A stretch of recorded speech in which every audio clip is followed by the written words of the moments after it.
hotheads on cannabis. The THC Show with Steve Epstein and Mike Cann on UnregularRadio.com. The law goes is that we had our old law.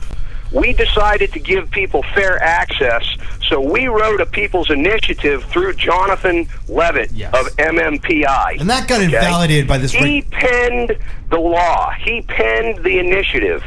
It went on to the ballot as a people's initiative because we got 50,000 names to sign a petition to make it a people's initiative. Yeah.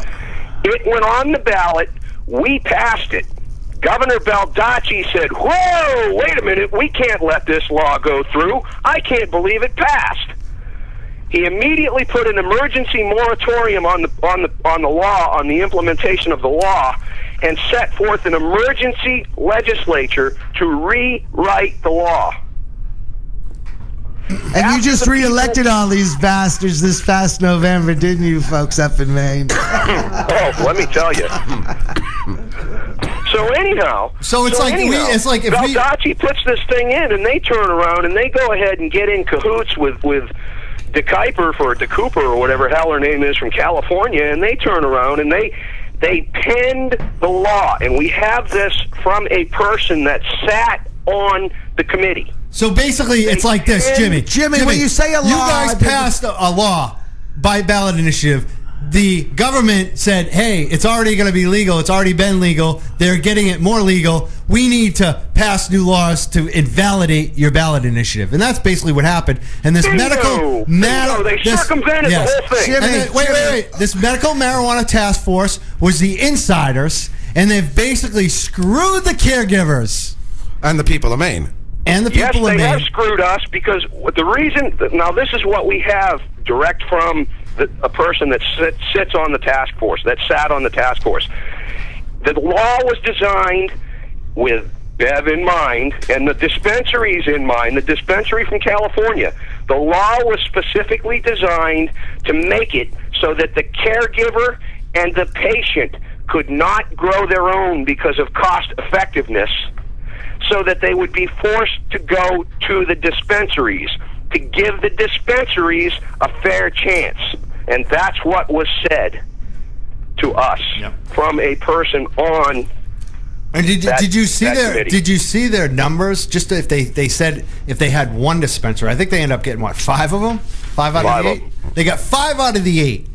They couldn't. They got 5 out of the 8. They said in their own thing that they were expecting over $3 million in revenue by like year 3. They just one dispensary. No, it's going to be worse than that. It's going to be better than that. Yeah. They're going to make so much money. And these stupid reps, and the reps, and I'm going to call them stupid because I know they know better. And they're BS in the public. They basically said, "Oh, we don't think there'll be that much profit in Maine." Right. So here's my question. Here's my question, Jim. What do you think's going to happen when the demand so far outstrips the supply that 8 dispensaries are going to have, and the cat's out of the bag? What do you think is going to happen then? I'm not even going to speculate. It's chaos now. What I think is going to happen is I think that these people that are on the board of directors for these organizations, especially the biggest one that we know about, that we're talking about, I think that they're going to take $1 million paychecks or $500,000 or $300,000. And they're gonna give business to their friends. They're gonna ramp up their own production. Everybody. They're gonna ramp up their production and squash the caregivers. They're gonna be big heroes in this movement, and they're gonna speak out. They're gonna be the people that you see on Fox News, the people that lead this movement. While the rest of us, the honest people, are left in the dust.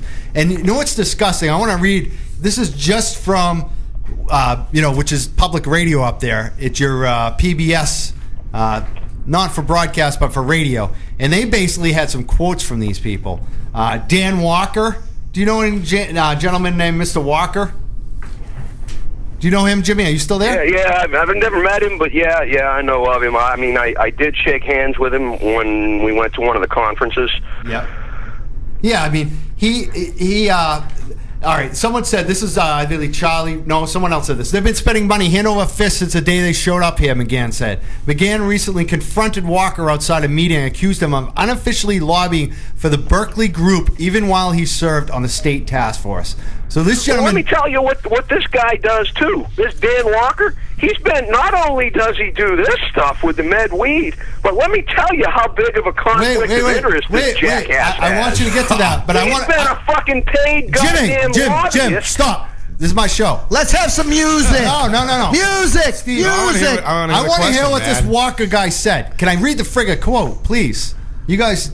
Walker denied having a conflict of interest. It said he didn't sign on with Northeast patient groups until after the law was voted on by a legislature committee. I worked on the task force until it ended and never accepted a dime. But did he accept a dime after? And when did he meet Beverly? In their own document to the state, they were talking and met while the medical task force was in session. When did the legislature pass the changes? Right after the everything was passed. Now, see, it's still not 100%, Steve. It's still not 100%, but everything was sort of passed and sort of in place by July, the beginning of July. Has the legislature actually voted on? They're still deciding on stuff. Has the legislature voted on? Both chambers of the legislature voted to repeal, basically amend the initiative. Yeah, basically. Steve, let's put it away. Steve, it doesn't matter what has happened. It is done. They have awarded contracts. The state cannot turn back. The state cannot turn back. It's already been done. Yes, Steve. This was dealt with by marijuana. They basically gave it to the medical marijuana task force. The task force became the government. They decided the people that the people that run the dispensary group. They decided. Not the legislature. The legislature gave the papers. It's already been. What about the doctors and who writes the prescriptions and any kickbacks and money that goes there? Is there anything laid out? Any discussion on that at all? No, I tell you, most of the doctors that I know of that are involved, as a matter of fact, every single one of the doctors that I have met that are involved with actively giving scripts are very, very, very good people. My doctor, Dr. Sulak, who's, I guess, spoken at the National Normal Convention, the normal conference at national level. After it becomes... He's a very, very, very compassionate person, and I got to tell you, that my very first appointment with him, I didn't have the money to go. And what came out of his mouth shocked the shit out of me. He said, Jim, he said, you need help. Don't make it cost effective. I don't care if you don't pay me. Come.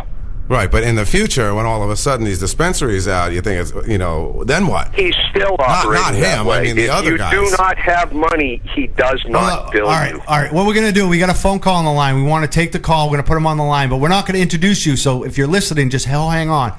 We're going to come back with a song, and I want to hold on to Jimmy, too, so everyone stick around. The callers stick around. Put the caller on, but put some music on. We'll be back in a few minutes. We've got a lot to discuss.